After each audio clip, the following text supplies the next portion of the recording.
സദാശിവസമാരംഭാ ശങ്കരാചാര്യമധ്യമാം അസ്മദാചാര്യപര്യന്താം വന്ദേ ഗുരുപരമ്പരാം. നമോ ഭഗവതേ നിത്യശുദ്ധമുക്തമഹാത്മനെ നാരായണ യതീന്ദ്രായ തസ്മൈ ശ്രീ ഗുരവേ നമഃ. പൂജന്തം രാമ രാമേതി മധുരം മധുരാക്ഷരം ആരുഹ്യ കവിതാശാഖാം വന്ദേ വാൽമീകി കോകിലം. രാമായ രാമഭദ്രായ രാമചന്ദ്രായ വേധസേ രഘുനാഥായ നാഥായ സീതായ പതയേ നമഃ. ഓം ശാന്തി ശാന്തി ശാന്തി. മഹാഗുരുവിന്റെ പാദകമലങ്ങളിൽ ശതകോടി ശതകോടി പ്രണാമങ്ങൾ അർപ്പിക്കുന്നു. പൂജനീയ സന്യാസി ശ്രേഷ്ഠന്മാർക്ക് പാദവന്ദനം.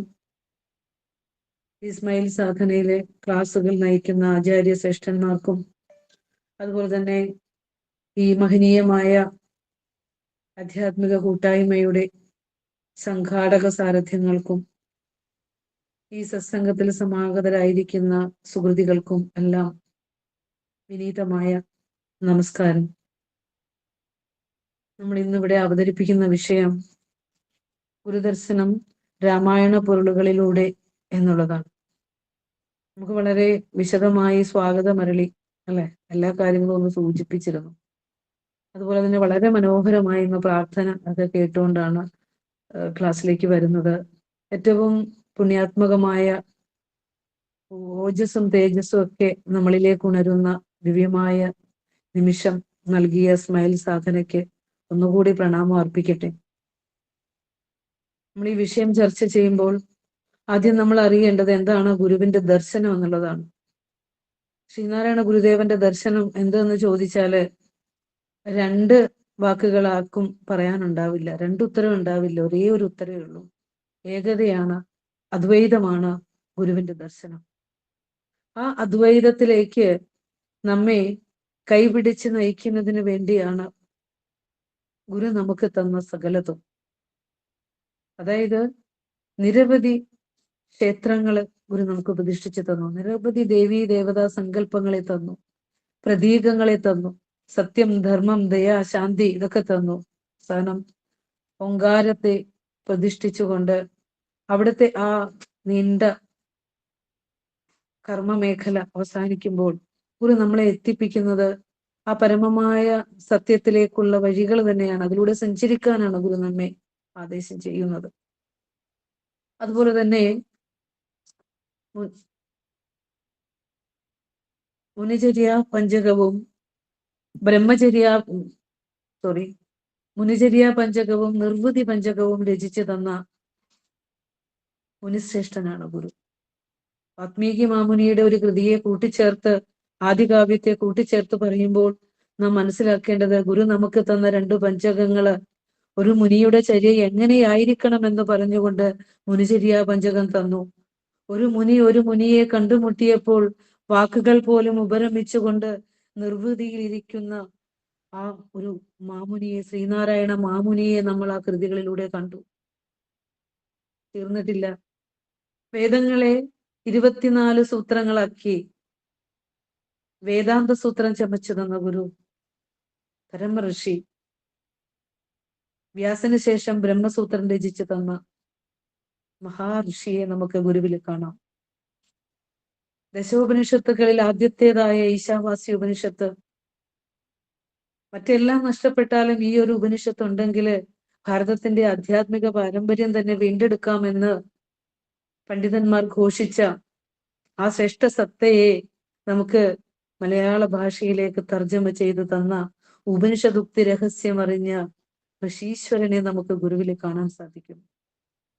തിരുവള്ളുവർ രചിച്ച തിരുക്കുറൾ എന്ന തമിഴ് വേദത്തെ, അതിന്റെ സത്തയെ, വേദത്തെ എന്ന് പറയുമ്പോൾ അതിന്റെ ഏതാനും അധികാരങ്ങൾ എന്ന് പറയുമ്പോൾ നമ്മൾ അറിയേണ്ടത് അതിൽ സത്തായിട്ടുള്ളത് എന്താണോ അതിനെ ഗുരു നമുക്ക് എടുത്തിട്ട് മലയാള ഭാഷയിലേക്ക് പകർത്തി തന്ന ആ മഹാമുനി, മഹാഗുരു ഒക്കെ നമുക്കിതില് ഒരു വൈദികമായ ആ ഋഷി പരമ്പരയുടെ ആ ദർശനത്തെ എല്ലാതും നമുക്ക് ഒരു ചിമ്മിഴിലാക്കി 64 കൃതികളിലാക്കി തന്നിട്ടുണ്ട്. അതിൽ വേദമുണ്ട്, ഇതിഹാസമുണ്ട്, പുരാണമുണ്ട്, തമിഴ് വേദമുണ്ട്, സകലതും അടങ്ങിയിരിക്കുന്ന ആ കൃതി, ഗുരുവിന്റെ ദർശനം അടങ്ങിയ ആ 64ഓളം കൃതികൾക്കും മീതെ വയ്ക്കാൻ ഒരു ഗ്രന്ഥവും ഇല്ല എന്ന് പറഞ്ഞുകൊണ്ട് തന്നെ ആ മുനിശ്രേഷ്ഠന്റെ പാതാര ബിന്ദങ്ങളിൽ പ്രണമിച്ചുകൊണ്ട് എന്റെ വിഷയത്തിലേക്ക് കടക്കുകയാണ്. കർക്കിടക മാസം നമ്മൾ രാമായണ പാരായണ മാസാചരണമായിട്ട് ആചരിക്കുന്ന രീതി വന്നിട്ട് കുറച്ചു കാലങ്ങളെ ആയിട്ടുള്ളൂ. കാരണം രാമായണം പോലെയുള്ള പുണ്യഗ്രന്ഥങ്ങള് കർക്കിടക മാസത്തിൽ മാത്രമല്ല പാരായണം ചെയ്യേണ്ടത്. നമ്മുടെ ജീവിതത്തിൽ ഉടനീളം ഓർത്തിരിക്കേണ്ടതും പഠിക്കേണ്ടതും അറിയേണ്ടതുമായ ഗ്രന്ഥം തന്നെയാണ് രാമായണം. കർക്കിടക മാസം വരുമ്പോൾ മഴയും കാറ്റും ഒക്കെ കെടുതികൾ വരുമ്പോൾ, മനുഷ്യന് രോഗങ്ങൾ ബാധിക്കുമ്പോൾ ശരീരത്തിന് വേണ്ടി നമ്മൾ ഔഷധ സേവനം നടത്താറുണ്ട്, ഔഷധ സേചനം. അതുപോലെ തന്നെ നമ്മൾ ആധ്യാത്മികമായി ഉയരുന്നതിന് വേണ്ടി ആധ്യാത്മിക ഗ്രന്ഥങ്ങൾ പാരായണം ചെയ്തുകൊണ്ട് ഭൗതികമായും ആധ്യാത്മികമായും നമ്മുടെ ശക്തിയെ നമ്മൾ വർദ്ധിപ്പിക്കുന്ന ഒരു കാലം കൂടിയാണല്ലോ കർക്കിടക മാസം. പഞ്ഞമാസം എന്നതിലപ്പുറം പുണ്യമാസം കൂടിയാണ് കർക്കിടക മാസം. എവിടെയും നോക്കുമ്പോൾ രാമായണ ശീലുകൾ ഉയർന്നു കേൾക്കുന്നത് നമുക്ക് കാണാം. ഗുരുവിന്റെ ആ സശരീരനായിരിക്കുമ്പോൾ ഗുരു പലതവണ രാമായണം വായിച്ചതായിട്ട്, ഒരു ദിവസം തന്നെ പലതവണ പാരായണം ചെയ്തിരുന്നതായി ചരിത്രകാരന്മാർ രേഖപ്പെടുത്തുന്നുമുണ്ട്. ഇപ്പൊ ഗുരു സ്വീകരിച്ചു വെച്ചിരിക്കുന്ന ഈ മഹനീയമായ ആദികാവ്യം ഭാരതത്തിന്റെ ഇതിഹാസ കാവ്യമാണ്. 2 ഇതിഹാസങ്ങളാണ് നമുക്കുള്ളത്, രാമായണവും മഹാഭാരതവും. അതിൽ 1,00,000-ൽ പരം ശ്ലോകങ്ങളുള്ള മഹാഭാരതമാണ് ലോകത്തിലെ ഏറ്റവും നല്ല ഇതിഹാസ കാവ്യം. അത് ഭാരതത്തിൻ്റെതാണ്. ഇനി രാമായണം ആദികാവ്യവും ആദികവി വാൽമീകിയും ആദികാവ്യം രാമായണവുമാകുന്നു.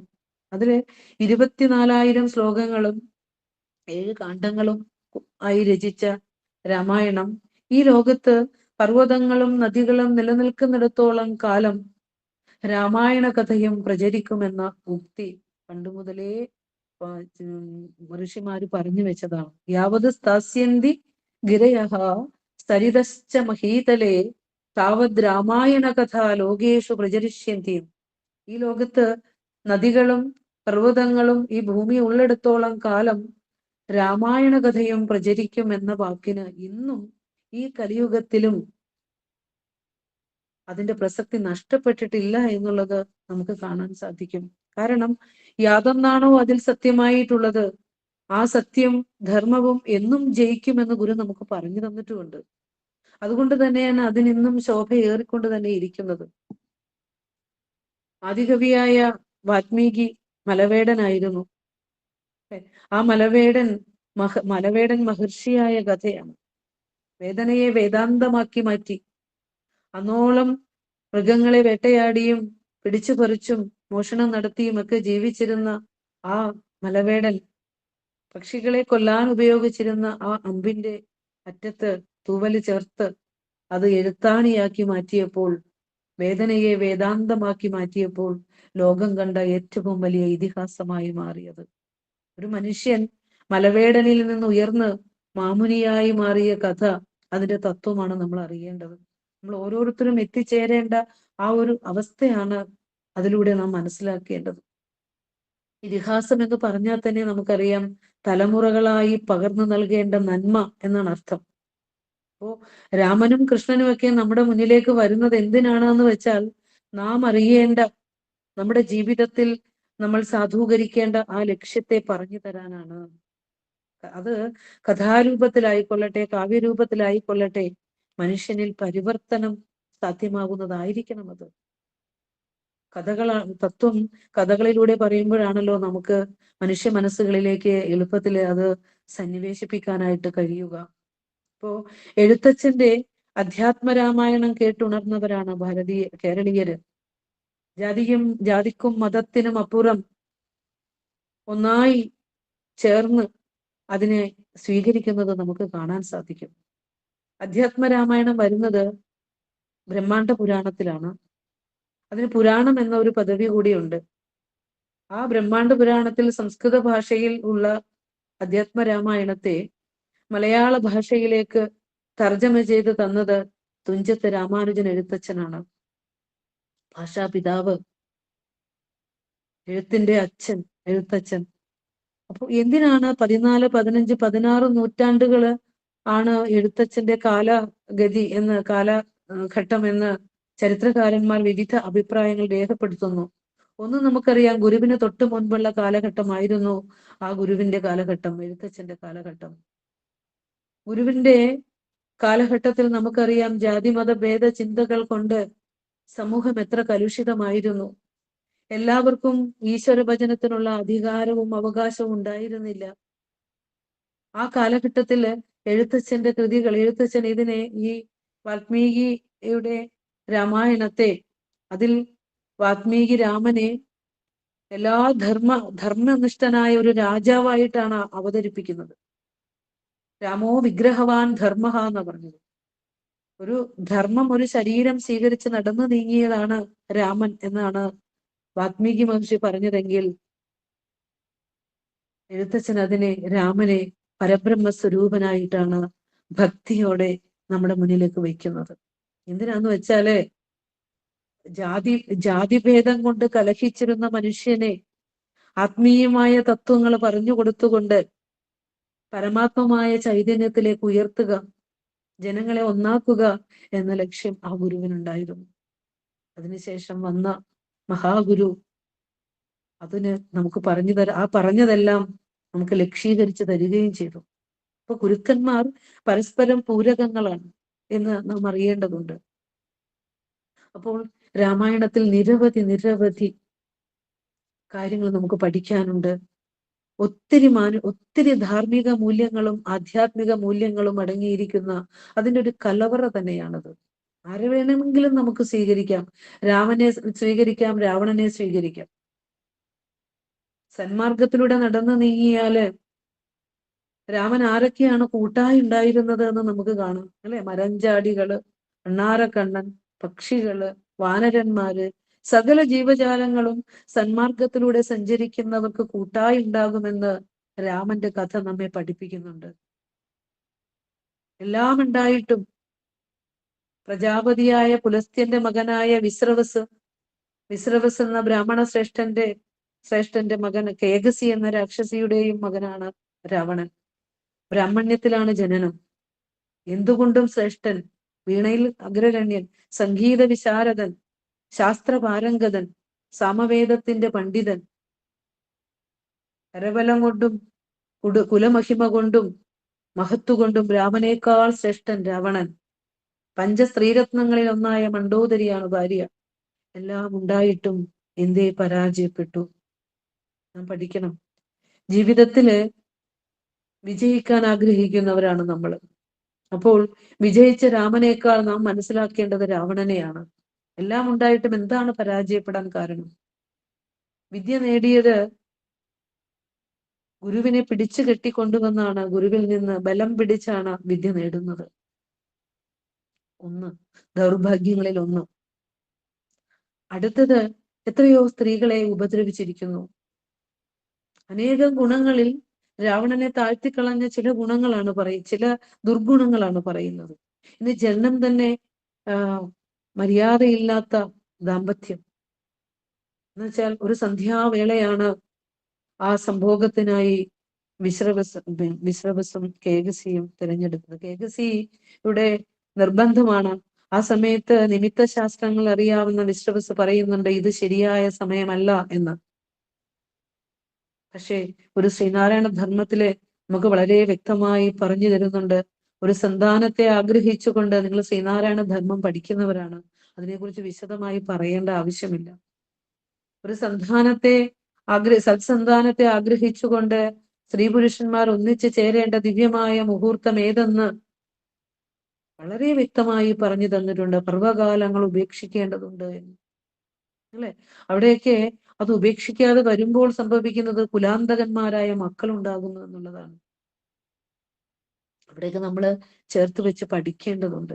ഒത്തിരി കുടുംബങ്ങളുടെ കഥയുണ്ട് രാമായണത്തിൽ, നിരവധി കുടുംബങ്ങൾ. അതായത് രാജകുടുംബമുണ്ട്, ദശരഥന്റെ രാജകുടുംബമുണ്ട്, ദശരഥനും രാമനും ലക്ഷ്മണനും ഒക്കെ ഉൾപ്പെട്ട രാജകുടുംബം, വസിഷ്ഠനും വിശ്വാമിത്രനും അഗസ്ത്യനും ഒക്കെ ഉൾക്കൊള്ളുന്ന മുനി കുടുംബം, സമ്പാദിയും ജഡായുവും ഒക്കെ ഉൾപ്പെടുന്ന പക്ഷികുലം, ഹനുമാനും സുഗ്രീവനും ബാലിയൊക്കെ ഉൾക്കൊള്ളുന്ന വാനരകുലം, രാവണനും വിഭീഷണനും കുംഭകർണനും ഒക്കെ ഉൾക്കൊള്ളുന്ന രാക്ഷസകുലം, അല്ലെ? ഓരോ കുലത്തിൽ നിന്നും നമുക്ക് പെറുക്കിയെടുക്കുവാനും തള്ളിക്കളയാനും ഒക്കെ കുറേ കാര്യങ്ങളുണ്ട്. അതാണ് നമ്മുടെ ജീവിതത്തിലേക്ക് എടുക്കേണ്ടത്. ഇതിന്റെ സത്തയാണ്. എന്താണ് മനുഷ്യൻ അറിഞ്ഞ് അവന്റെ ജീവിതത്തിന് പ്രകാശം ചൊരിയാനാകുന്നത്? ആ സതുപദേശമാണ് നമ്മൾ എടുക്കേണ്ടത്. രാമായണത്തിലൂടെ നമ്മൾ സഞ്ചരിക്കുമ്പോൾ ആദ്യം തന്നെ 14 വയസ്സ് പ്രായമായ സമയത്താണ് രാമനെ ലക്ഷ്മണന്മാരെയും യാഗരക്ഷയ്ക്ക് വേണ്ടി വിശ്വാമിത്ര മഹർഷി കൊണ്ടുപോകാനായിട്ട് ദശരഥ കൊട്ടാരത്തിലേക്ക് വരുന്നത്. ആദ്യം അങ്ങേക്ക് എല്ലാം സാധിച്ചു തരാം എന്ന് പറഞ്ഞ ദശരഥൻ മഹാരാജാവ് കാര്യം കേട്ടപ്പോൾ തെല്ലൊന്നു പേടിച്ച് സിംഹാസനത്തിൽ മോഹാലസ്യപ്പെട്ട് വീഴുന്നുണ്ട്. കാരണം അതിഭയങ്കരന്മാരായ രാക്ഷസന്മാരോട് യുദ്ധം ചെയ്യാറായിട്ടില്ല കുമാരന്മാർ. അസ്ത്രവിദ്യാ പാരംഗതരല്ല, അസ്ത്രബലം കരഗതമായിട്ടില്ല. രാവണനോട് യുദ്ധം ചെയ്യാൻ ദേവന്മാർക്ക് പോലും ഭയമാണ്. മായായുദ്ധം ചെയ്യുന്നവരാണ് അവര്. ഞാൻ വരാം എന്റെ അശോകനിയോടൊപ്പം, അവരെ കൊണ്ടുപോകരുതേ എന്ന് പറയുമ്പോൾ വിശ്വാമിത്ര മഹർഷി പറയുന്നുണ്ട്, അങ്ങ് വാക്ക് തന്നതാണ്, പാലിക്കണമെന്ന്. അപ്പൊ വസിഷ്ഠൻ പറയുന്നുണ്ട്, വിളിക്കുന്നത് വിശ്വാമിത്രനാണ്, ധൈര്യമായി പറഞ്ഞു വിട്ടോളൂ. ഇവിടെ നമ്മൾ ഇത് പറഞ്ഞത് എന്തിനാണ് എന്നാല്, ഒരു ഗുരുവിന് ഒരു മനുഷ്യന്റെ ജീവിതത്തിലേക്ക് കൈപിടിച്ച് നയിക്കാനും അവന്റെ ജീവിതത്തിൽ വെളിച്ചമാകേണ്ട കർമ്മങ്ങളിലേക്ക് അവനെ നയിക്കുക എന്ന ലക്ഷ്യവുമായിട്ടാണ് വിശ്വാമിത്രൻ എത്തിയിരിക്കുന്നത്. അവിടെ വിശ്വാമിത്ര മഹർഷിക്ക് അറിയാം, യാഗരക്ഷ ചെയ്യാനും ത്രികാലങ്ങളെ അറിയുന്ന അതീവ തേജസ്വിയായ ആ മുനിക്ക് ഒരാളുടെയും സഹായം ആവശ്യമില്ല. പക്ഷെ വന്നത് എന്തിനാണെന്ന് വെച്ചാൽ രാമന്റെ അവതാര കൃത്യനിർവഹണത്തിന് സഹായിക്കുക, അതിലേക്ക് കൈപിടിച്ച് നടത്തുക എന്ന ഉദ്ദേശം കൂടി വിശ്വാമിത്ര മഹർഷിക്കുണ്ട്. കാരണം കൊട്ടാരത്തിലെ വാത്സല്യങ്ങളും സുഖഭോഗങ്ങളും ഒക്കെ സുഖഭോഗങ്ങൾ രാമൻ അനുഭവിക്കുന്നില്ല, അതിനെക്കുറിച്ച് പറയുന്നു. അപ്പോൾ കൊട്ടാര സദൃശമായ ജീവിതവും സ്നേഹവാത്സല്യങ്ങളും ഒക്കെ ഏറ്റുവാങ്ങിയ രാമന് തന്റെ അവതാര കൃത്യനിർവഹണത്തിന് സാധ്യമാകുകയില്ല. അതുകൊണ്ട് രാമനെ കൈപിടിച്ച് പുറത്തേക്ക് നയിക്കുകയാണ്. പോകുന്ന വഴി രാമന് നിരവധി അസ്ത്രവിദ്യകൾ പകർന്നു കൊടുക്കുന്നുണ്ട്, ബല അബല മന്ത്രം പകർന്നു കൊടുക്കുന്നുണ്ട്, നിരവധി ദിവ്യമായ അസ്ത്രങ്ങൾ കൊടുക്കുന്നുണ്ട്. ഇതൊക്കെ ആ ഒരു മുനി ഏതാണോ ലക്ഷ്യം അതിലേക്ക് പിടിച്ച് നയിക്കുന്നത് കാണാം. മാസങ്ങളോളം വിശപ്പും ഉറക്കവും ദാഹവും ഒന്നുമില്ലാതെ കഴിയാൻ സാധിക്കുന്ന ബല അബല മന്ത്രം, അങ്ങനെ ധാരാളം യുദ്ധതന്ത്രങ്ങള്, ഇതൊക്കെ ആ വിശ്വാമിത്ര മഹർഷി പറഞ്ഞു കൊടുക്കുന്നുണ്ട്. അങ്ങനെ യാഗരക്ഷയ്ക്ക് ശേഷം അപ്പൊ വസിഷ്ഠൻ ആശ്വസിപ്പിച്ചത് കൊണ്ടാണ് ദശരഥ മഹാരാജാവ് അടങ്ങുന്നത്.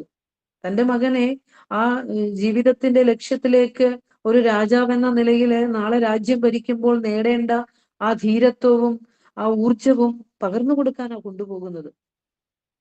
യാഗരക്ഷ ചെയ്യുന്നു, അസുരന്മാരെ വധിക്കുന്നു, അഹല്യയെ ശാപമോക്ഷം കൊടുക്കുന്നു, താടകയെ വധിക്കുന്നു. തിരിച്ച് ജനക മഹാരാജാവിന്റെ കൊട്ടാരത്തിൽ സൂക്ഷിച്ചിരിക്കുന്ന ആ ദിവ്യമായ ത്രയംബകത്തെ കാണുന്നതിന് വേണ്ടിയിട്ട് കൊണ്ടുപോകുന്നതും ഒരു ഗുരു കൈപിടിച്ച് നയിക്കുന്നത് തന്നെയാണ്. അവിടെ വെച്ചിട്ട് പറയുന്നുണ്ട്, ആ പരീക്ഷണത്തിൽ അവിടെ ചെല്ലുമ്പോഴാണ് പറയുന്നത്, സീതയെ ഈ ത്രയംബകം എടുത്ത് കുലച്ച് അത് ഒടിക്കുന്നവർക്കാണ് സീതയെ പരിണയം ചെയ്ത് കൊടുക്കുന്നത്. കഥയല്ല, കഥ നിങ്ങൾക്ക് എല്ലാവർക്കും അറിയാം. കഥ പറയുന്നത് കാര്യം പറയാനാണ് എന്ന് കരുതണം.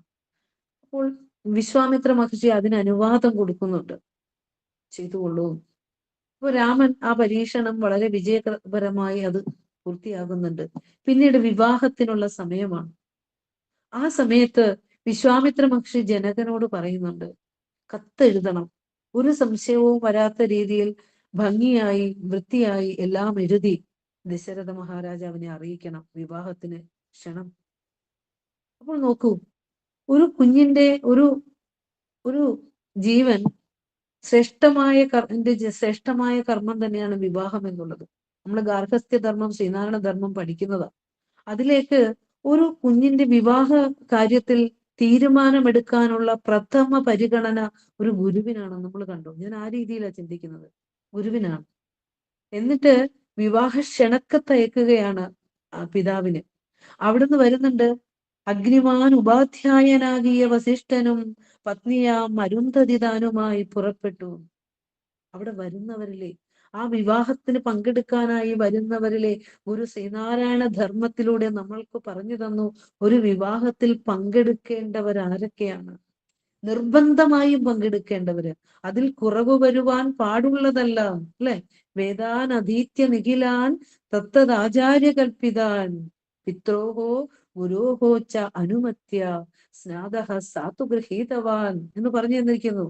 എന്നിട്ട് ആരൊക്കെ വേദങ്ങൾ വിധിപ്രകാരം ആ ബ്രഹ്മചര്യാശ്രമം കഴിഞ്ഞ് വിദ്യാഭ്യാസത്തിന് ശേഷം ഗൃഹസ്ഥാശ്രമത്തിലേക്ക് കടക്കുമ്പോൾ മാതാപിതാക്കളുടെയും ഗുരുക്കന്മാരുടെയും ഒക്കെ അനുഗ്രഹത്തോടുകൂടി ആശീർവാദത്തോടുകൂടി വേണം ശ്രേഷ്ഠാശ്രമമായ ഗാർഹസ്ഥ്യ ആശ്രമത്തിലേക്ക് പ്രവേശിക്കാൻ എന്ന് പറയുന്നു. 10 പേര് നിർബന്ധമായും പങ്കെടുക്കണം. 10 പേരേ പാടുള്ളൂ എന്നല്ല, അവർ ഉണ്ടായിരിക്കണം. അതിൽ കുറയാൻ പാടുള്ളതല്ല എന്നാ ഗുരു പറഞ്ഞിരിക്കുന്നത്, അല്ലെ? വരന്റെയും വധുവിന്റെയും മാതാപിതാക്കള് 4 പേരായി, വരന്റെയും വധുവിന്റെയും ഓരോ സഹപാഠികൾ 2 പേരായി, 4 2 6 പേരായി, അല്ലെ? വരന്റെയും വധുവിന്റെയും കൂട്ടുകാര് 2 മിത്രങ്ങള് 8 പേരായി, പുരോഹിതനും ഗുരുവും, അല്ലെ? ഇവിടെ ഈ വിവാഹത്തിന് വന്നവരുടെ കൂട്ടത്തിൽ അഗ്നിമാൻ ഉണ്ടായിരുന്നു, പുരോഹിതൻ ഉണ്ടായിരുന്നു, വസിഷ്ഠൻ ഉണ്ടായിരുന്നു, പത്നിയോടൊപ്പം വസിഷ്ഠൻ ഉണ്ടായിരുന്നു, സഹപാഠികൾ ഉണ്ടായിരുന്നു, അച്ഛനും അമ്മയും ഉണ്ടായിരുന്നു, അമ്മമാരും ഉണ്ടായിരുന്നു, സഹോദരങ്ങളും ഉണ്ടായിരുന്നു, അല്ലെ? ഇപ്പൊ ഭാരതീയ കുടുംബങ്ങളിൽ നിലനിന്നിരുന്ന പരസ്പര ബന്ധങ്ങളും വിവാഹം എന്ന ശ്രേഷ്ഠമായ കർമ്മത്തിന് ആ കൊടുത്തിരിക്കുന്ന പവിത്രതയും എല്ലാം രാമന്റെ വിവാഹം നമ്മെ പഠിപ്പിക്കുന്നുണ്ട്. ഇനി കഥയിലേക്ക് വരുമ്പോൾ, രാമായണത്തിലേക്ക് വരുമ്പോൾ, നമ്മള് ഏറ്റവും കൂടുതൽ ഗുരുവിന്റെ ദർശനത്തോട് ചേർത്ത് വെക്കാവുന്ന ഭാഗമാണ് ലക്ഷ്മണ ഉപദേശം രാമായണത്തിലെ. ഒരു വട്ടം വായിച്ചാൽ ഓരോ വരികളിലൂടെയും കടന്നു പോകുമ്പോൾ ഗുരുവിന്റെ ദർശനം അതിൽ ഓരോന്നും മിന്നി മറയുന്നു നമ്മളെ അങ്ങോട്ടേക്ക് വിളിക്കുന്നതായിട്ട് എനിക്ക് അനുഭവപ്പെടാറുണ്ട്. അഭിഷേകത്തിന് തടസ്സം വന്നു. അതിനു മുമ്പ് നാം അറിയണം, 14 വയസ്സിൽ സത്യമറിഞ്ഞു രാമൻ. ഇപ്പൊ ഈ ബ്രഹ്മ മുഹൂർത്തത്തിൽ ഈ പുണ്യമായ ഈ സത്സംഗത്തിലേക്ക് സമാഗതരായിരിക്കുന്ന ഓരോരുത്തരുടെയും ഉള്ളിലേക്ക് ആത്മീയമായ വെളിച്ചം കടന്നവരാ. അല്ലാത്തവർക്ക് ഈ സമയത്ത് ഇതിൽ ഇരിക്കാൻ പറ്റില്ല. ഞാൻ ഓരോ ക്ലാസ്സിലും അറിയാതെ എന്നിൽ നിന്ന് വന്നു പോകുന്നതാണിത്. അപ്പോ അങ്ങനെ 14-ാമത്തെ വയസ്സിൽ സത്യമറിഞ്ഞു രാമൻ. ചോദിച്ചു തുടങ്ങി, ഇവിടെ എന്തുണ്ട് സത്യം? ഇവിടെ എന്താ സത്യമുള്ളത്? കുമാരൻ ഊർജ്ജസ്വലനല്ല, എപ്പോഴും മ്ലാനവദനാണ്, വിരക്തി വന്നിരിക്കുന്നു ആ ജീവിതത്തിൽ. അപ്പൊ വിശ്വാമിത്രൻ അതൊക്കെയാണ് കൊണ്ടുപോകാൻ കാരണം. അപ്പൊ ചോദിക്കുന്നുണ്ട്, അങ്ങ് എന്താണ് ഇത്രയും മ്ലാനവദനായി നിർവികാരനായി ഒരു മുനിസദൃശമായ മൗനത്തോടുകൂടി ഇരിക്കുന്നത് എന്ന് ചോദിക്കുമ്പോൾ പറയുകയാണ്, ഞാൻ ഈ ലോകത്തെ കണ്ടു, രാജ്യമെമ്പാടും രാജ്യം നടന്നു കണ്ടു, ധനവാന്മാരെ കണ്ടു, ദരിദ്രരെ കണ്ടു, എല്ലാവരും അജ്ഞര് തന്നെ, അറിയേണ്ടത് അറിയുന്നേ ഇല്ല. പറയാണ് ഗുരു നമ്മോട് പോലെ തന്നെ, അറിയേണ്ടത് അറിയുന്നേ ഇല്ല. അപ്പൊ പറയാണ്, കുമാരന്റെ യൗവനപ്രായമാണ്, ജീവിതം ആസ്വദിക്കാനുള്ളതാണ്, മുനിയുടെ കാലമാ, പിന്നെ എന്താണ്, സന്യാസാശ്രമത്തിന് സമയമായിട്ടില്ല എന്നൊക്കെ പറയുന്നുണ്ട്. അപ്പൊ അപ്പൊ രാമൻ പറയാ, ഈ യൗവനവും അങ്ങ് ഒഴുകിപ്പോകും, ഈ യൗവനവും അങ്ങ് പെട്ടെന്ന് കടന്നു പോകും. അല്ലെ? ആ യൗവനാവസ്ഥയിൽ പോലും വിരക്തമായിരുന്നു വസിഷ്ഠ മുനിയിൽ നിന്ന് തത്വോപദേശം കേട്ട് തത്വമറിഞ്ഞ ശ്രീരാമചന്ദ്രന് അടവിയാണെങ്കിലും അയോധ്യയാണെങ്കിലും സമത്വം. ഒട്ടും ഒട്ടും അവിടെ വിഷമകരമായ ഒന്നുമില്ല. സത്യമറിഞ്ഞവര് ഈ ലോകത്ത് ജീവിക്കുമ്പോൾ എങ്ങനെയാണ് എന്ന് രാമനും ശ്രീനാരായണ ഗുരുദേവനൊക്കെ നമ്മൾ പഠിപ്പിച്ചു തരുന്നുണ്ട്. അല്ലെ? അപ്പോ അങ്ങനെ സത്യമറിഞ്ഞ രാമൻ അഭിഷേക വിഘ്നം സംഭവിച്ചപ്പോൾ രാമന് യാതൊന്നും തന്നെ തോന്നിയില്ല എന്നുള്ളതാണ്. യോഗവാസിഷ്ടം 32,000 പരം ശ്ലോകങ്ങളോടുകൂടി വാസിഷ്ഠൻ രാമൻ ഉപദേശിക്കുന്ന യോഗവാസിഷ്ടം അഥവാ ജ്ഞാനവാസിഷ്ടം മഹാഗുരുവിന്റെ മഹാസമാധി വേളയോടടുത്ത് വരെ ഗുരു അത് വായിച്ചു കേട്ടിരുന്നു. ആ ദർശനം, അല്ലെ? അതിന് മീതെ വെക്കാനുള്ള ഒരു ആധ്യാത്മിക ഗ്രന്ഥം ഇല്ലെന്ന് തന്നെ പണ്ഡിതന്മാർ അഭിപ്രായപ്പെടുന്നു. യോഗവാസിഷ്ടം രാമന് വസിഷ്ഠൻ തത്വോപദേശം ചെയ്ത കൃതിയാണ്. അത് വാത്മീകി രാമായണം പഠിക്കണമെങ്കിൽ യോഗവാസിഷ്ടവും കൂടി പഠിച്ചിരിക്കണമെന്നുകൂടി പറയുന്നുണ്ട്. അപ്പൊ എന്റെ വിഷയത്തിലേക്ക് വരുമ്പോൾ അഭിഷേകത്തിന് തടസ്സം സംഭവിച്ചു. ലക്ഷ്മണകുമാരൻ അജ്ഞാനിയാണ് ശരിക്കും. ആ സമയത്ത് വളരെ ക്രോധാവേശം മോഹാവേശം കൊണ്ട് അയോധ്യ മുഴുവൻ കത്തിച്ചു കളയാനുള്ള ക്രോധത്തോടു കൂടിയാണ് ഇരിക്കുന്നത്. അപ്പോൾ തന്റെ ജ്യേഷ്ഠന്റെ മുന്നിലേക്ക് വരികയാണ്. ഞാൻ സ്ത്രീജിതനും ഭ്രാന്തനുമൊക്കെയായ പിതാവിനെ പിടിച്ചു കെട്ടിയിട്ട് അങ്ങയുടെ അഭിഷേകം ഞാൻ നടത്തി തരും എന്നാണ് പറയുന്നത്. അപ്പോൾ ശ്രീരാമചന്ദ്രൻ പുഞ്ചിരിയോടുകൂടി പറയാണ്, വത്സ സൗമിത്രേ കുമാര നീ കേൾക്കണം, മത്സരാദ്യം വെടിഞ്ഞെന്നുടെ വാക്കുകൾ. ആദ്യം പറയാ, വത്സ മകനെ, കുമാര, സൗമിത്രേ, നിന്റെ അമ്മയെ ഏറ്റവും പവിത്രമായ സ്ഥാനം കൊടുത്തുകൊണ്ട് അമ്മയുടെ പേരിലാണ് ആ മകൻ അറിയപ്പെട്ടത്. സുമിത്രയുടെ മകനെ, സൗമിത്രേ. സുമിത്രയുടെ സ്വഭാവം സൗമ്യഭാവമാണ്. നിനക്ക് എന്താണ് ഇത്ര ക്രോധം? എന്താണ് ഇത്ര മതം? നീ കേൾക്കൂ, ഞാൻ പറയുന്നത് ശാന്തമായി കേൾക്കൂ. ഒരു ഗുരു ഉപദേശം ചെയ്യുമ്പോൾ ശിഷ്യന്റെ മനസ്സ് ശാന്തമായിരിക്കണം, ശീതളമയുണ്ടായിരിക്കണം. ഇന്തോഹോ അന്തശീതളത, ചന്ദ്രനെ പോലെ ആ അന്തശീതളത ഉണ്ടായിരിക്കണം. അതുകൊണ്ട് നീ കേൾക്കൂ, ആദ്യം മത്സരം വെടിയോ എന്നാണ് പറഞ്ഞത്. എന്നിട്ട് പറയാണ്, ഭോഗങ്ങളെല്ലാം ക്ഷണപ്രഭാ ചഞ്ചലം, വേഗേന നഷ്ടമാം ആയുസ്സുമോർക്കിൽ നീ എനിക്ക് എന്താ നേടിത്തരാൻ പോകുന്നത്? നീ പറഞ്ഞതെല്ലാം സാധിക്കുമെന്ന് എനിക്കറിയാം. കാരണം നിന്നോളം വാത്സല്യം എന്നോട് ആർക്കുമില്ല എന്ന് എനിക്കറിയാം. എന്നോടുള്ള വാത്സല്യം കൊണ്ടാ നീ ഇതൊക്കെ പറയുന്നത്.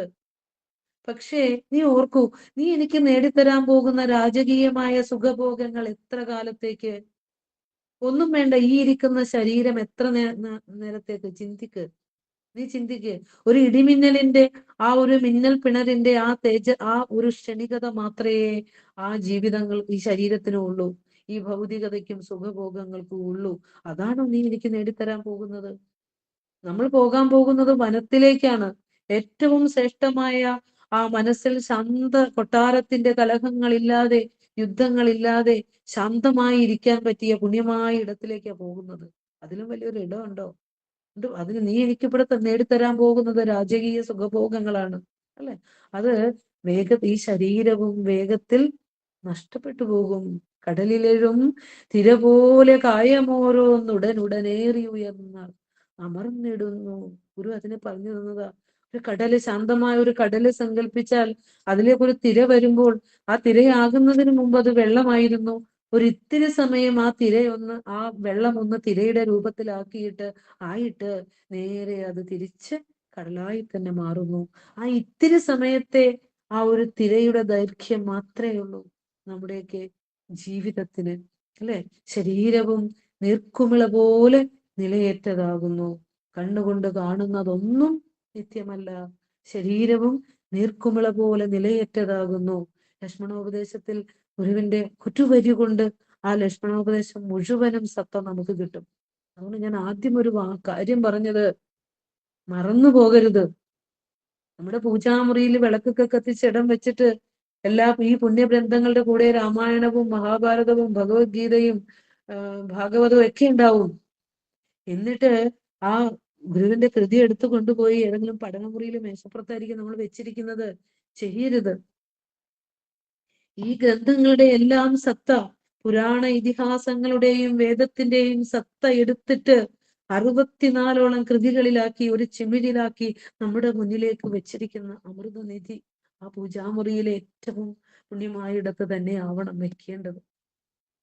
അതിലെ ഓരോ വചനങ്ങളും നമ്മൾ മറ്റൊരു ഗ്രന്ഥവും പഠിച്ചില്ലെങ്കിലും അത് ഈ ജന്മത്തിൽ നമുക്ക് പഠിക്കാൻ, ഒരെണ്ണമെങ്കിലും അർത്ഥമറിഞ്ഞ് പഠിക്കാൻ സാധിച്ചാൽ നമ്മുടെ ജീവിതം അങ്ങ് സാർത്ഥകമായി എന്ന് മാത്രമേ പറയാനുള്ളൂ.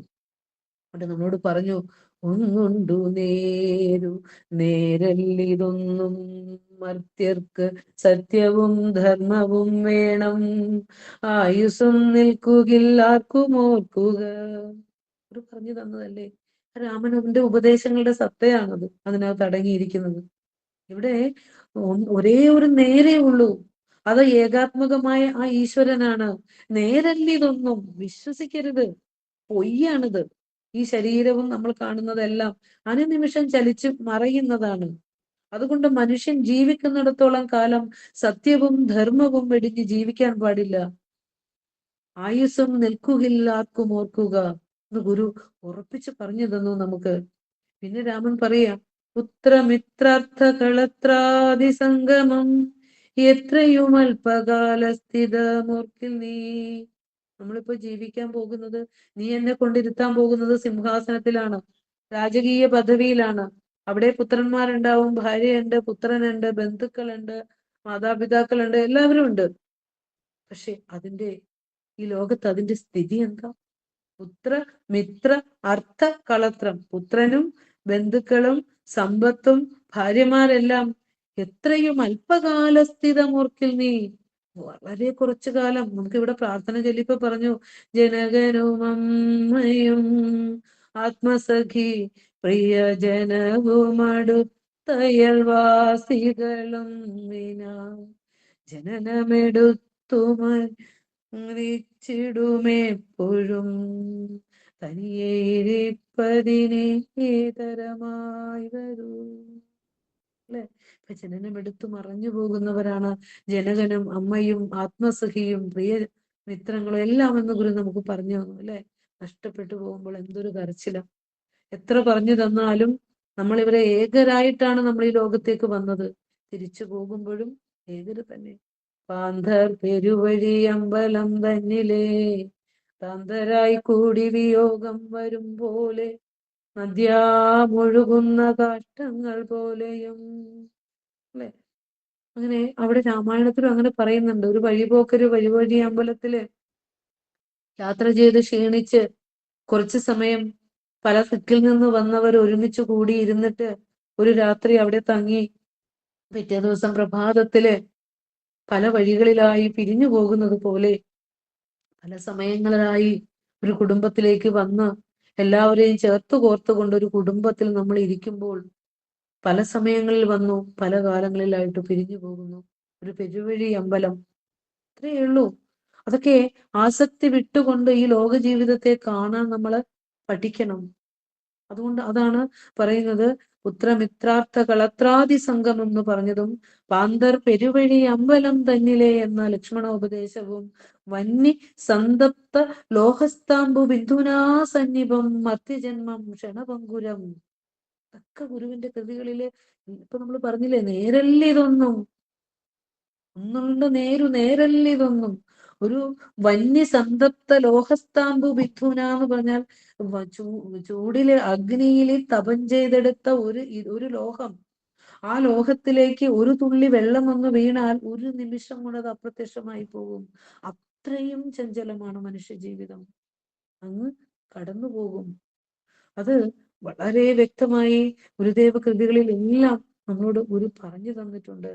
അവസാനം പറയാണ്, ഇവിടെ ഒരു പാമ്പിന്റെ വായിൽ അകപ്പെട്ട തവളയുടെ അവസ്ഥയാണ് നമുക്ക് എന്ന്.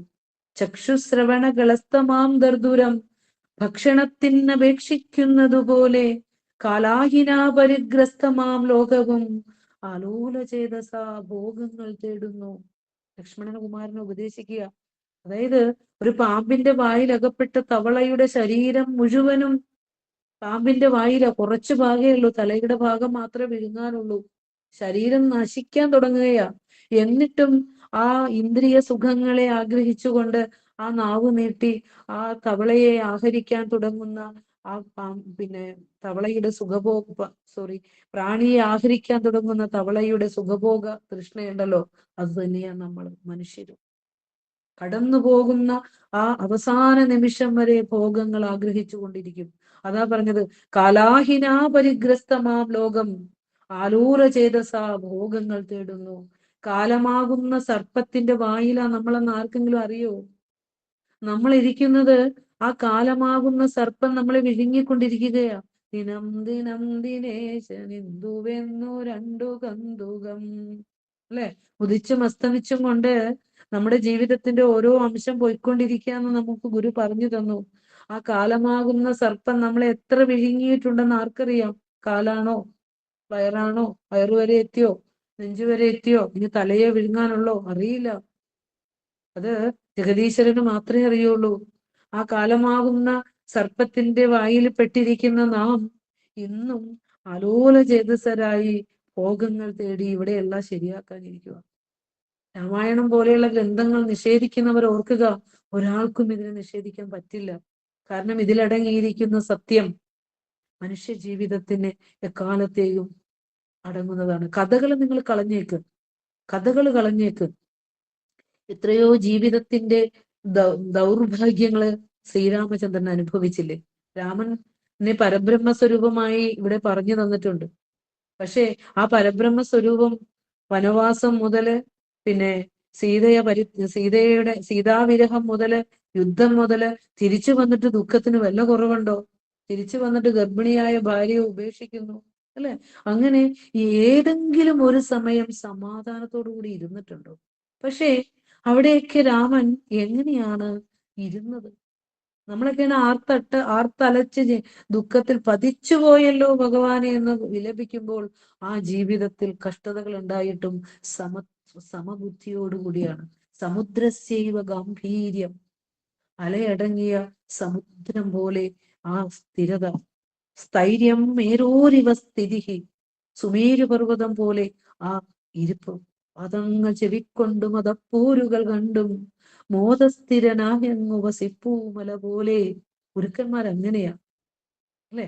എത്ര കലഹായമാനമായ സാഹചര്യങ്ങളിലും അവരുടെ ആ ഒരു ഇരിപ്പ്, കാരണം ആത്മസത്യത്തിലാ ഇരിപ്പ്. അതുകൊണ്ടാണ് ഈ കലഹങ്ങളൊന്നും ഏൽക്കാത്തത് അവരെ. അങ്ങനെയുള്ള ശ്രീരാമചന്ദ്രൻ അനുഭവിക്കാത്തതൊന്നുമില്ല. പക്ഷെ നാമും രാമനും അവിടെയാ വ്യത്യസ്തരാകുന്നത്. രാമൻ എങ്ങനെ അത് അനുഭവിച്ചു? ആ ഒരു സ്ഥൈര്യം ആത്മതത്വത്തിന്റെ അടിത്തറയാ. അപ്പോ ആത്മീയമായ അറിവിലേക്ക് ഉണരുന്നവർക്ക് ജീവിതത്തിലെ എല്ലാ ദുഃഖങ്ങളെയും തരണം ചെയ്ത് ഈ ജീവിതത്തെ ആ നാവികന്നീ ഭവാപ്തിക്കൊരാവിവൻ തോണി നിൻപദം, ആ ഗുരുക്കന്മാരുടെ പാദം, ആ മഹാപ്രഭുവിന്റെ പാദങ്ങൾ നമ്മളെ ഈ സംസാര സാഗരത്തെ കട കടത്തുന്നതാണ് എന്നാണ് നമ്മൾ അറിയേണ്ടത്. അതുപോലെ പറയുന്നുണ്ട്, രാമൻ പറയാ, രാഗാതിസങ്കുലമായുള്ള സംസാരം ആകെ നിരൂപിപ്പിൻ സ്വപ്നതുല്യം സഖേ. നിങ്ങൾക്ക് എല്ലാവരുടെ ഉള്ളിലേക്ക് ഇപ്പൊ വന്നു കാണും. എന്ത് വന്ന്? ഗദ്യപ്രാർത്ഥന വന്നു കാണും, അല്ലെ? ആത്മോപദേശ ശതകം കടന്നുപോയി കാണൂല്ലേ? എല്ലാം സ്വപ്നതുല്യം എന്നല്ലാതെ ഒന്നും പറയുവാനില്ല. കണ്ണുകൊണ്ട് കാണുന്നതൊന്നും നിത്യമല്ല, ശരീരവും നീർക്കുമിള പോലെ നിലയേറ്റതാകുന്നു. എല്ലാം സ്വപ്നതുല്യമെന്നല്ലാതെ ഒന്നും പറയുവാനില്ല. രാഗാതി സങ്കുലമായുള്ള സംസാരം ആകെ നിരൂപിപ്പിൻ സ്വപ്നതുല്യം സഖേ. എത്രയിടത്ത് ഗുരു പറഞ്ഞു തന്നു. നെടിയ കിനാവിത്, നിദ്ര പോലെ നിത്യം കെടും ഇതുപോലെ കിനാവും ഇപ്രകാരം, അല്ലെ? കെടുമതി കാണുകയില്ല, കേവലത്തിൽ പെടുവതിനാൽ അനിശം ഭ്രമിച്ചിടുന്നു. കെടുമതികളായ നമ്മള് ജാഗ്രത സ്വപ്ന സുഷുപ്തികളിൽ ഒരവസ്ഥയായ ജാഗ്രതയിൽ വരുന്ന കാര്യങ്ങൾ മാത്രം നെഞ്ചിലേറ്റിക്കൊണ്ട് ദുഃഖിക്കുന്ന കെടുമതികളാ നമ്മൾ. ഒരിക്കലും ഇത് നീണ്ടൊരു കിനാവാണ് ഈ ജാഗ്രത, നമ്മുടെ ഈ ജീവിതം. സ്വപ്നം എപ്രകാരമാണോ നമ്മൾ തള്ളിക്കളയുന്നത്, അതുപോലെ തന്നെ ജാഗ്രത അവസ്ഥയിലെ നമ്മുടെ ഈ ജീവിതവും നമ്മുടെ ആയുർദൈർഘ്യവും ഒക്കെ ഒരു നീണ്ട സ്വപ്നമാണ്. അത് വസിഷ്ഠമുനിയിൽ നിന്ന് രാമന് കിട്ടിയതാണ്, ഉപദേശമാണ് രാമൻ തിരിച്ച് ലക്ഷ്മണന് കൊടുക്കുന്നത്. അല്ലയോ രാമ, ദീർഘസ്വപ്നമിമം വിധി. ഗുരു ജ്ഞാനവാസിഷ്ടം യോഗവാസിഷ്ടമൊക്കെ വളരെ നന്നായി ഗുരു അത് ഇത് കേട്ടുകൊണ്ടാണ് ആ ശരീരം മറഞ്ഞിട്ട് ആ പുണ്യ മഹാസമാധിയിലേക്ക് ആ ഗുരു അമരുന്നത്. ആലോചിച്ചു നോക്കൂ. ദീർഘസ്വപ്നമിമം വിധി, ഇത് ദീർഘസ്വപ്നമാണ്. വസിഷ്ഠൻ ഉപദേശിക്കുക, ദീർഘം വാപി മനോരാജ്യം, കുറച്ചു നാളത്തേക്ക് നീ ഒരു സ്വപ്നം കണ്ടു, അത്രേ ഉള്ളൂ. ദീർഘം വാ ചിത്തവിഭ്രമഃ, കുറച്ചു കാലത്തേക്ക് നമുക്ക് ഈ കണ്ടതെല്ലാം സത്യമെന്ന് കരുതി എനിക്ക് ഭർത്താവുണ്ട്, മക്കളുണ്ട്, ഇതെല്ലാം സത്യമാണെന്ന് കുറച്ചു നാളത്തേക്ക് മനസ്സിനൊരു ചിത്തവിഭ്രമം വന്നതാണ് ഈ ലോകം. ആണ് ഗുരുക്കന്മാർ അറിഞ്ഞനുഭവിച്ചുകൊണ്ടാ പറയണത്. അങ്ങനെ ഗുരുവിന്റെ ദർശനത്തെ നമുക്ക് രാമായണ പൊരുളുകളിലൂടെ കടന്നു പോകുമ്പോൾ, ഗുരുവിന്റെ കൃതി പഠിച്ചവർക്ക് രാമായണം എടുത്തു വെച്ച് വായിക്കുമ്പോൾ എല്ലാം മനസ്സിലാവും. ഒന്നും നമുക്ക് ആരും വിശദീകരിച്ച് തരേണ്ട ആവശ്യമില്ല. ഇതുപോലെ ഞാൻ ഇത് വായിക്കുമ്പോൾ നിങ്ങളുടെ ഉള്ളിലേക്ക് ആദ്യം ഇത് കയറിയിട്ടുണ്ടാവും. കാരണം നിങ്ങൾ പല ആഴത്തിൽ പഠിക്കുന്നവരും മനസ്സിലാക്കുന്നവരും നിത്യ ഉപാസകരുമാണ്. നിങ്ങളുടെ അടുത്തൊരു പ്രസംഗത്തിന്റെയും പ്രഭാഷണത്തിന്റെയും ഒന്നും ആവശ്യമില്ല. പക്ഷെ നമ്മളൊരു സാധന എന്നയുടെ ഭാഗമായി പറഞ്ഞത് വീണ്ടും വീണ്ടും ഉറപ്പിക്കുന്നു, അല്ലെ? അത് ഉപദേശം, ആ ഒരു ഉപദേശങ്ങളെ, ഗുരുവാണികളെ നമ്മളൊന്ന് ഓർക്കുന്നു, അത്രയേ ഉള്ളൂ. നമ്മൾ ആരും അല്ല ഇതെല്ലാം പ്രസംഗിക്കാനും പറയാനും ഒക്കെ. ഗുരുവാണികളെ നെഞ്ചിലേറ്റുന്നു നമ്മൾ ഒരുമിച്ച്, അത്രയേ ഉള്ളൂ. അപ്പോ ലക്ഷ്മണന് കിട്ടിയ ആ ഉപദേശം ഉണ്ടല്ലോ, ലക്ഷ്മണനെ ശാന്തനാക്കി. തിരിച്ച് വനത്തിലേക്കുള്ള യാത്രയില് അംബാസരസ് കഴിഞ്ഞ് ഇവിടെ നിഷാദ രാജാവായ കാട്ടാള രാജാവായ നിഷാദന്റെ രാജ്യത്തിലെത്തുകയാണ്. അയോധ്യകാണ്ഡത്തിൽ തന്നെ അത്. അരണ്യകാണ്ഡത്തിലേക്ക് കടക്കുന്നതിന് മുമ്പ് നിഷാദ രാജാവായ ഗുഹനെ കണ്ടുമുട്ടുന്നുണ്ട്. ആ ഗുഹന് ശരിക്കും നല്ല രാമഭക്തൻ തന്നെയാണ് ഗുഹൻ. അപ്പൊ അവിടെ ചെല്ലുമ്പോൾ ചോദിക്കുന്നുണ്ട്, അങ്ങേക്ക് എന്റെ രാജ്യത്തെ ഭരിക്കണം, ഞാൻ അങ്ങയുടെ ദാസനായി നിന്നുകൊള്ളാം, അങ്ങയുടെ സാന്നിധ്യം തന്നെ ഞങ്ങൾക്ക് ആനന്ദം ചൊരിയുന്നു എന്ന് പറയുന്നുണ്ട്. അപ്പൊ രാമൻ പറയുന്നുണ്ട്, ഞാൻ ഒരു ഗ്രാമാലയത്തിലും തങ്ങില്ല, ഞാൻ ഒരു വിഷയം സ്വീകരിക്കില്ല, എന്റെ ലക്ഷ്യം പൂർത്തീകരിക്കുന്നതിന് ഇറങ്ങിയതാണ്. അപ്പോൾ അവിടെ നമ്മൾ ഓർത്തു നോക്കണം, ലക്ഷ്മണൻ എന്ന സഹോദരൻ 14 വർഷം ഉറങ്ങാതെ സഹോദരന് കൂട്ടുനിന്നതാണ്. ഇന്ന് സഹോദരങ്ങൾ പരസ്പരം തമ്മിത്തല്ലി മരിക്കുമ്പോൾ, സ്വത്തിനു വേണ്ടി പെരുവഴിയിൽ കലഹിക്കുമ്പോൾ നമ്മൾ ഓർക്കണം, രാമായണം പോലെയുള്ള ശ്രേഷ്ഠ ഗ്രന്ഥങ്ങള് സഹോദര ബന്ധത്തിന് എത്ര പവിത്രമായ സ്ഥാനം, ഭാര്യാഭർത്തൃ ബന്ധത്തിന്, പിതൃപുത്ര ബന്ധത്തിന്, ഗുരുശിഷ്യ ബന്ധത്തിന് എത്രയെത്ര പ്രാധാന്യം കൊടുക്കുന്നു എന്ന് നമ്മൾ അറിയണം. അപ്പോൾ അന്ന് രാത്രി ആയപ്പോൾ ഗുഹന്റെ രാജ്യത്തിലെ ആ ഒരു മരത്തിന്റെ ചുവട്ടില് ദർഭ വിരിച്ചിട്ട് തളിരിലകൾ അതിന്റെ മീതെ വിതറിയിട്ട് സീതയും രാമനും ഉറങ്ങാൻ കിടന്നു.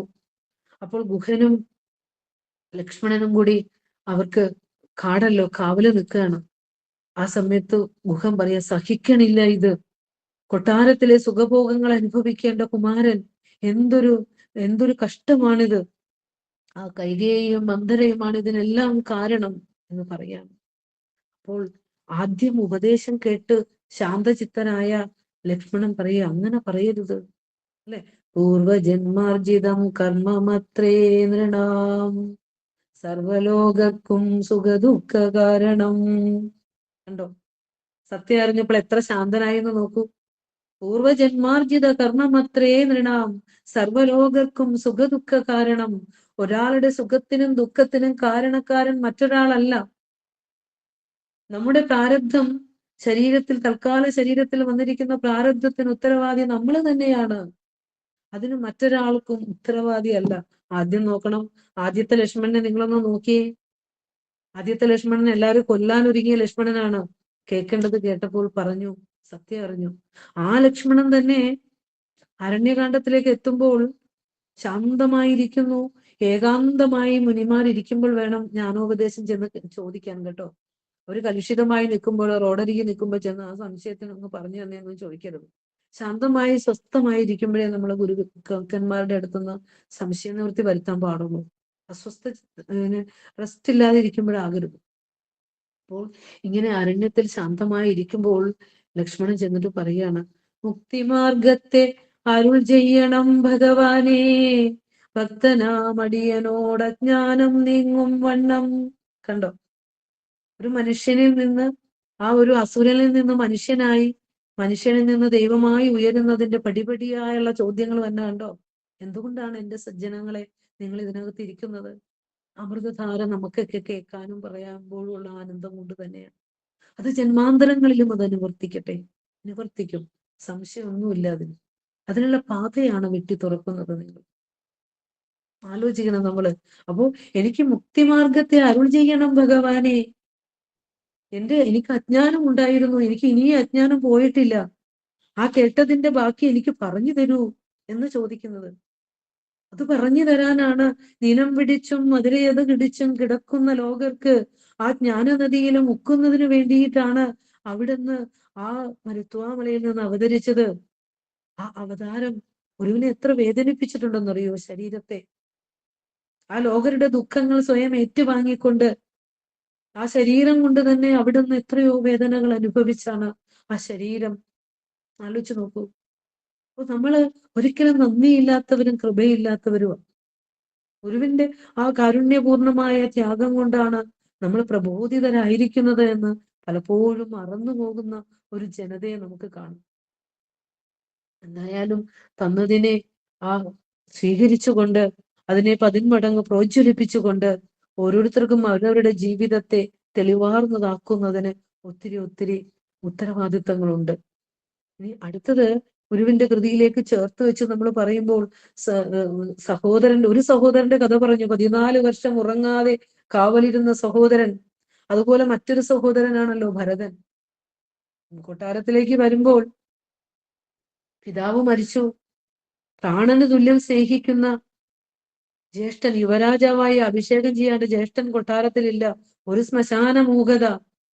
വളരെ വളരെ വിഷമിച്ചുകൊണ്ട് അമ്മയെ നിഷ്കരുണം, പറയാൻ പാടില്ലാത്ത വാക്കുകൾ അമ്മയോട് പറയുന്നുണ്ട്. ആ സമയത്തും വസിഷ്ഠമുനി എത്തി ഉപദേശം കൊടുക്കുന്നുണ്ട്. തിരിച്ച് ആ രാജ്യം തന്റെ സഹോദരനെ ഏൽപ്പിക്കാൻ വേണ്ടിയിട്ട് കാട്ടിലേക്ക് ഒരു ഭരതൻ എത്തുന്നുണ്ട്. ആ ഗംഗാനദിയുടെ അർത്ഥത്തിലുള്ള തീരത്ത് ആ ആശ്രമത്തിന്റെ അടുത്തേക്ക് ഭരതൻ എത്തിയിട്ട് ജ്യേഷ്ഠനെ ക്ഷണിക്കുന്നുണ്ട്. അപ്പൊ ഭരതനും രാമനും തമ്മിലുള്ള സംവാദത്തിൽ രാമൻ ഒത്തിരി ആധ്യാത്മികതയുടെ പരമമായ തത്വങ്ങൾ ഭരതന് ഉപദേശിച്ചു കൊടുക്കുന്നുണ്ട്. അവിടെയും പറയുന്നുണ്ട്, എന്താണ്, നന്ദന്ത്യുദിത ആദിത്യേ നന്ദന്ത്യസ്തമിതേ അഹനി ആത്മനോ നാവബുദ്ധ്യന്തി മനുഷ്യ ജീവിതക്ഷയം. അല്ലയോ ഭരത, വളരെ കുറച്ച് ക്ഷണികമാണ് നമ്മുടെ ജീവിതം. അത് മറ്റൊരാൾക്ക് വേണ്ടി നീ കൊണ്ടുവന്ന അടിയറവ് പറയാനുള്ളതല്ല. നിന്റെ മുന്നിലിരിക്കുന്ന ജീവിതം നീ ജീവിച്ചു തീർക്കൂ, വളരെ കുറച്ചു കാലം ഉള്ളൂ എന്ന് പറയുകയാണ്. പിതാവ് നിന്നെ ഏൽപ്പിച്ചിരിക്കുന്ന ദൗത്യം നീ ഉത്തരവാദിത്തോടെ ഏറ്റെടുക്കണം. പിതൃകടം തീർക്കണം എനിക്ക് വേണ്ടി കൂടി. പുത്ത് എന്ന നരകത്തിൽ നിന്നും പിതാവിനെ രക്ഷിക്കുന്നവനാണ് പുത്രനെങ്കിൽ നീ തിരിച്ചു പോകൂ, എനിക്ക് വേണ്ടി പിതൃകടം തീർക്കൂ, അമ്മയെ ആശ്വസിപ്പിക്കൂ എന്നൊക്കെ പറഞ്ഞുകൊണ്ട് മരണം എപ്പോഴും നമ്മോടൊപ്പം ഉണ്ട് എന്ന് പറഞ്ഞു കൊടുക്കുന്നുണ്ട്. അതായത് ഈ പെരുവഴിയിലൂടെ നടക്കുമ്പോൾ പോലും നമ്മളെ വന്ന് കൂട്ടിക്കൊണ്ടു പോകുന്നു മരണം. ഗത്വാ സുദീർഘമധ്വാനം നിർവർത്തതേ. മനുഷ്യനെ ആ നടന്നു പോകുന്ന വഴി കൊണ്ടുപോകാം, ഇരിക്കുമ്പോൾ കൊണ്ടുപോകാം, അല്ല കിടക്കുമ്പോൾ കൊണ്ടുപോകാം. അപ്പോ നശ്വരമായ ജീവിതത്തെ നീ എന്തിനു കളയുന്നത് എന്ന് പറയാ. എന്നിട്ട് പറയാ, സൂര്യൻ ഉദിക്കുമ്പോൾ സന്തോഷം, നന്ദന്തി അസ്തമിതേ അഹനി. ഇത് വാൽമീകി രാമായണത്തിൽ വരുന്ന സംസ്കൃത ഭാഗമാണ്. സൂര്യൻ അസ്തമിക്കുമ്പോഴും സൂര്യൻ ഉദിക്കുമ്പോഴും സന്തോഷം, ചന്ദ്രൻ രാത്രി കാണുമ്പോഴും സന്തോഷം. പക്ഷെ പറയാ, ആത്മനോ നാവബുദ്ധ്യന്തി, സ്വയം ഒരിക്കലും ബോധവാനാകുന്നില്ല, മനുഷ്യാഹ ജീവിതക്ഷയം. ഓരോ ദിവസവും കടന്നു പോകുമ്പോൾ അവന്റെ ജീവിതത്തിന്റെ ഒരംശവും കൊണ്ടാണ് പോകുന്നതെന്ന് അവൻ അറിയുന്നില്ല എന്ന് ത്രേതായുഗത്തിലെ രാമായണത്തിന്റെ ദർശനം കലിയുഗ വരദനായ ശ്രീനാഥിക കണ്ണു നിറഞ്ഞു പോകും പറയുമ്പോ.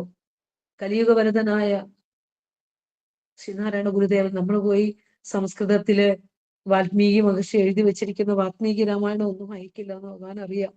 ഒരു പറയാണ്, അതാ പറഞ്ഞ, ശനേരുയർന്നുയർന്നു വന്നു നിന്നു കൊന്നു തിന്നിടും ദിനം ദിനം ദിനേശനെന്തുവെന്നു രണ്ടു കന്തുകം മനം കവിഞ്ഞു മാറിയാടുമങ്ങു മണ്ണോടെണ്ണുമീ ജനം നിനയ്ക്കുമൊക്കെയും ജയിക്കുമാതി ദൈവമേ.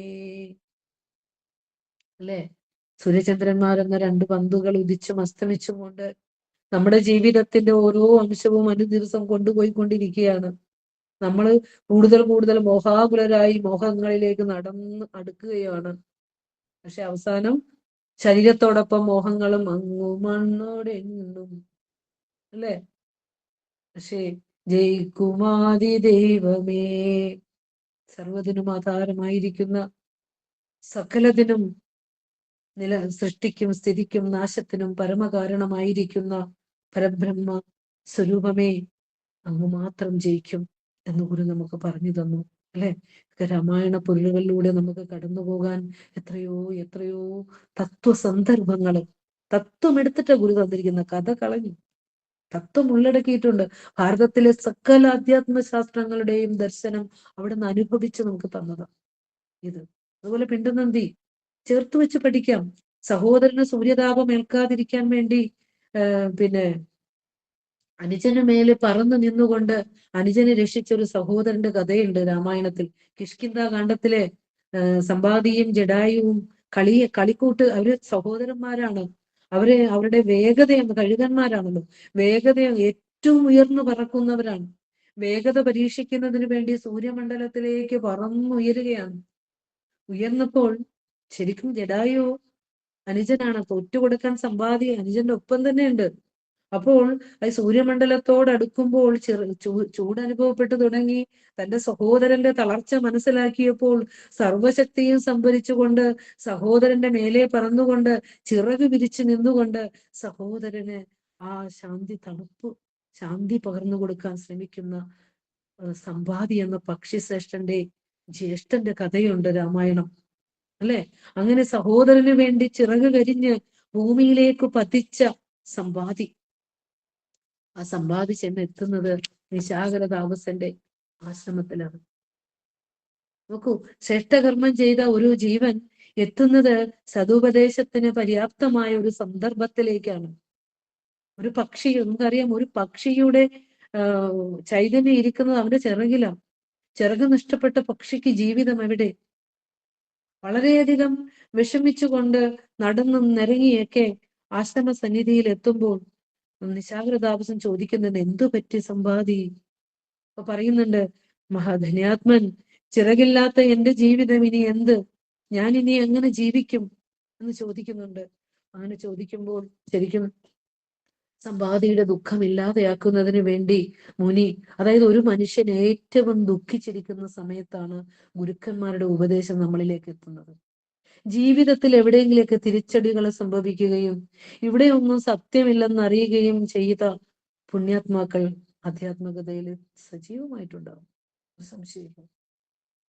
പക്ഷെ അവരുടെ ജീവിതം ഒന്ന് കിളർന്നൊന്ന് തൊട്ടു നോക്കിയാൽ അറിയാം, കണ്ണീരിന്റെ ഒരു ഉറവ അവിടെ നിന്ന് പൊട്ടി വരുന്നത് നമുക്ക് കാണാം.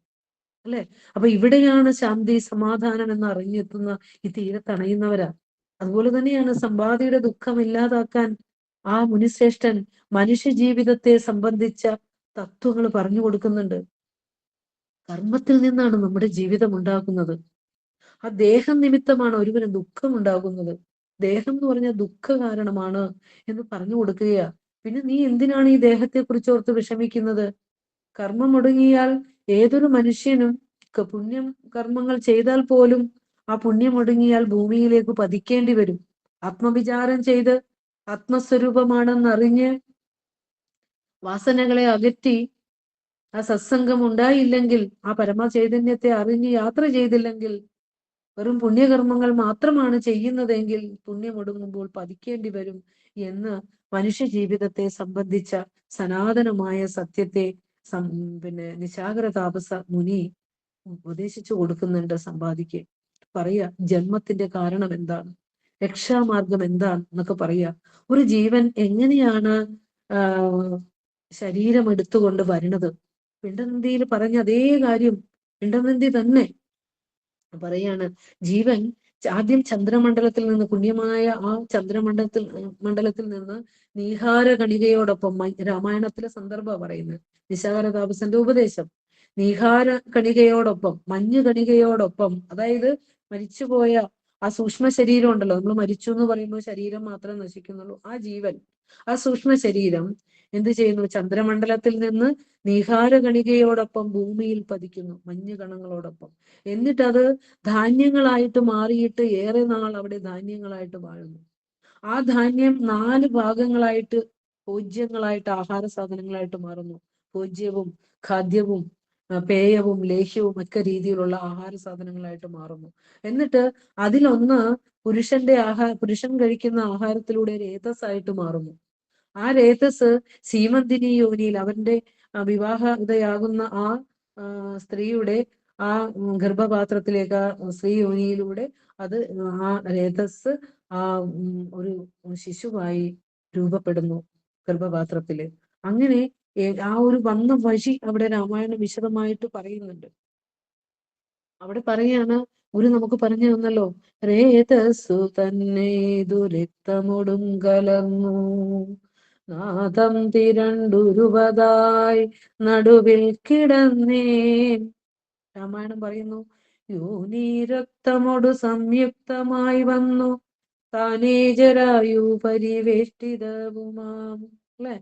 യോനി രക്തമോട് സംയുക്തമായി വന്ന്, യോനി ആ രക്തം ബീജവുമായി ചേരുമ്പോൾ ആ ഗർഭപാത്രത്തിലെ ആ ഗർഭസ്ഥലം അതിനെ മൂടിയിട്ട് ആ കുഞ്ഞിനെ സംരക്ഷിച്ചിട്ട് ഓരോ മാസവും, ഓരോ ദിവസവും, ഓരോ പക്ഷവും, ഓരോ മാസവും ആ കുഞ്ഞിന് വന്നു ചേരുന്ന അവയവ സന്നിവേശങ്ങൾ, ആദ്യ ദിനം കലലമാകുന്നു, 5 ദിനം കൊണ്ട് കുമിളയാകുന്നു, 5 ദിവസം കൊണ്ട് മാംസപേശികൾ വരുന്നു. സമയമില്ല പറയാൻ, അതുകൊണ്ട് അത് വിശദീകരിക്കുന്നില്ല. അങ്ങനെ ക്രമത്തിൽ ആ കുഞ്ഞിന് അവയവ സന്നിവേശം വന്ന് 9ാം മാസത്തിൽ എത്തുമ്പോൾ ആ കുഞ്ഞിന് ചിന്തകൾ വരികയും പൂർവജന്മാർജിതമായ സ്മൃതികൾ വരികയും ഒക്കെ ചെയ്യുന്നത് പറഞ്ഞു കൊടുക്കുന്നുണ്ട്. ഇവര് പറഞ്ഞല്ലോ, 4-5 മാസം ഒരുപോൽ നയനങ്ങൾ വെച്ചോ കാലന്റെ കയ്യിലണയാതെ വളർത്തി നീയേ, കാലം കഴിഞ്ഞു കരുവിങ്കലിരുന്നു ഞാൻ, അക്കാലം നിലച്ചു കരയുന്നിതു കേൾക്ക ശംഭോ. അല്ലെ? 9 മാസം, 5-4 9 മാസം ആ ഒരുപോൽ നയനങ്ങൾ വെച്ചു. എത്ര ചുരുങ്ങിയ സൂത്ര രൂപത്തിലാണ് നമുക്ക് തന്നത്. കാലന്റെ കയ്യിലണയാതെ വളർത്തി. 9 മാസത്തിൽ കുഞ്ഞിന് പൂർവജന്മാർജിത സ്മൃതികൾ വരുന്നു. 100,000 യോനികളിൽ ജനിച്ച് എത്ര കർമ്മങ്ങൾ അനുഭവിച്ചേനകം. രാമായണം പറയുന്നു, 100,000 യോനികളിൽ ജനിച്ച് എത്ര കർമ്മങ്ങൾ അനുഭവിച്ചേനകം. ഒരു പറയാണ്, എത്രയോ അന്നുള്ള വേദന മറന്നത് നന്ന്.